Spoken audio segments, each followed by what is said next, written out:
Welcome back, everybody. Today we're going to make this beautiful B.L.T. sandwich. It's going to blow you out of your mind because it is probably the best B.L.T. you've ever had in your life. Welcome back, everybody. It's Trucking Chef, Mr. Nicholas Perez here. I'm in Great Falls, Montana at a Love's and a truck stop. Hey, for us truckers, we know loading and unloading sucks, right? You pull your truck to the back of the dock, you see that blinking green light, just blink and blink and blink, and then it blinks for like, what, an hour, 2 hours, 4 hours? And then you get so excited because you see the red light because it starts blinking and blinking and blinking. That means you're getting loaded. It means you're going to go back on the road and start going back to work. No. It blinks for like 3 or 4 or 5 or 6 more hours. And that sucks because then your whole clock's done and you're done for the day. So while you're waiting for you to get loaded, you might as well make some food. So we're going to make a awesome BLT and it's going to work out pretty good. But we're not going to make a BLT like this. Not like that. That's restaurant shit. Nope. We're gonna make a good one. So over here, once again, we got my little trusty pan. We got my stove. We got my burner. Over here, I got some bread, some 21 grain bread. It's butter on one side and not the other side. I got a big old pan full of bacon. I got lettuce, tomato, cheese. What do you think I'm gonna make? B.L.T. Right. But we're gonna make it a little different. We're gonna put on that bread. We're gonna add some guacamole, a little bit of mayo, and make it a little bit better than the other ones.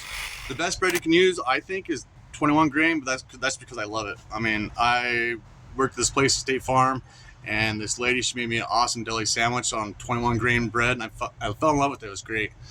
You can also use sourdough, Texas toast, white wheat, whatever you want. It doesn't matter, but I love 21 grain. So first thing I'm going to do is cook the bacon, and I'm going to cook all of it, the whole 1 pound, and then I could probably just make some baked BLTs later.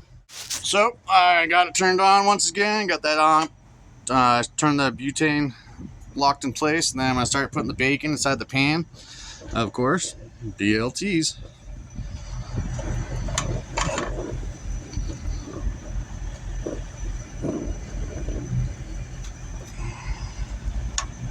It doesn't have to be pretty, just put it in the pan, make sure they're evenly spaced out.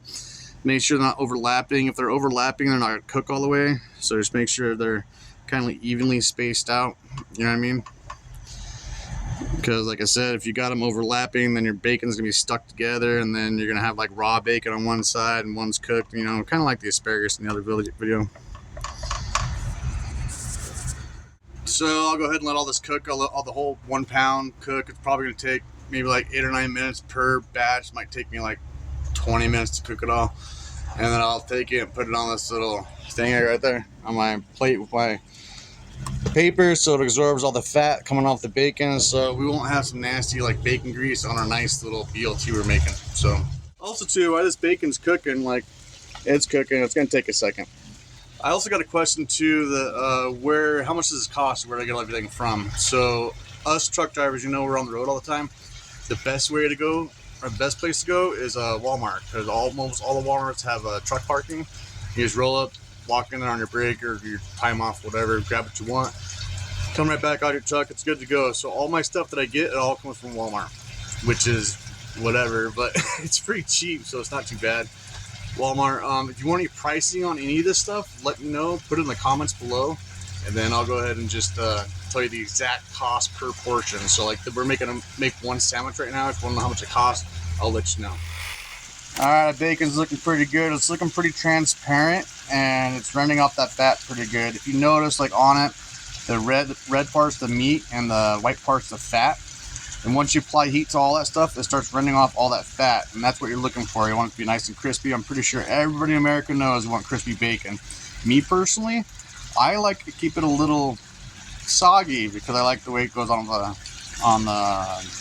bread and the sandwich. It kind of just goes a little bit easier than a completely crispy bacon. So I'll take this for a second, I'll flip it, and then I'll just cook the rest of that.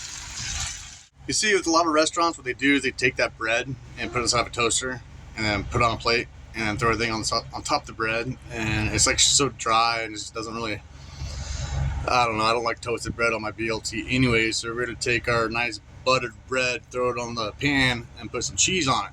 So it kind of make like a grilled cheese sandwich without putting it together.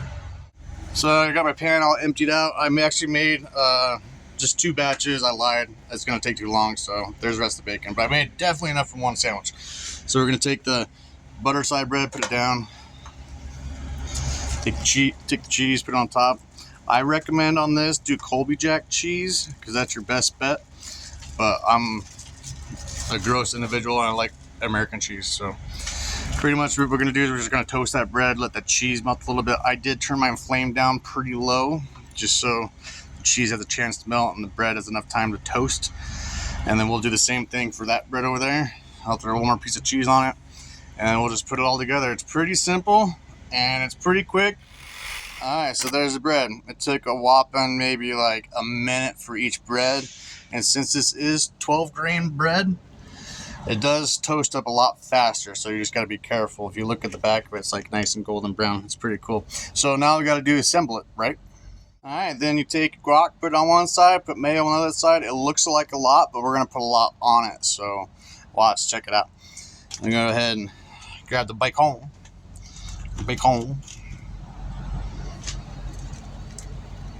Just put all that bacon on there. Look at that. Okay, there's the bacon. The reason why I do it this way because the guacamole will hold the lettuce on and the mayo will help hold the bacon on. So I got our bacon. Throw some tomatoes on this. I thought I was going to need more, but I guess 4 will be just fine.